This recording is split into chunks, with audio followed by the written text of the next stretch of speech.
Hi everyone, welcome back to my kitchen. Today I want to share with you how I make my potato salad. I'm going to be making just enough for around 1 or 2 people. I'm not going to be making loads, so if you want to try this and you want to make more, then just go ahead and double my recipe. So the amount I'm making is perfect for a quick lunchtime snack or a side dish. And with that, let's get started. So for this recipe, you will need around 250 grams of medium to large potatoes. I'm going to be peeling them and then chopping them into cubes, not too large and not too small. You want to boil them for around 10 minutes and keep an eye on them because you don't want them to go so soft that they turn into mashed potato, but you want to boil them just enough so they are done, but they can still keep their shape.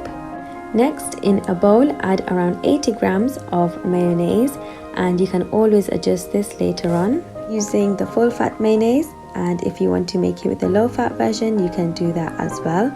Next, I'm going to be adding in a pinch of salt and pepper. You can always adjust the seasoning later on. And I'm also going to be adding in half a teaspoon of oregano, which is optional, and if you want to, you can add fresh herbs instead. Now it's been around 6.5 minutes to 7 minutes and my potatoes have now cooked perfectly. I've just drained them and rinsed them in cold water, and I've just left them on the side for around a minute until they are nice and dry. Now I'm just going to add them in, and I'm just going to give everything a mix.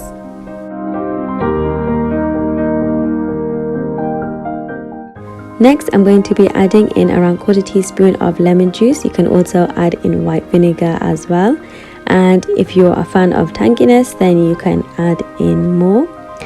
Adjust any of the seasoning, and that's about it. You can either serve it warm or cold. You can refrigerate this for around 1 or 2 days. And if you do make this, let me know how it turns out in the comments below. And if you add anything to make it more interesting, then let me know your ideas. Don't forget to like, comment, share and subscribe to my channel.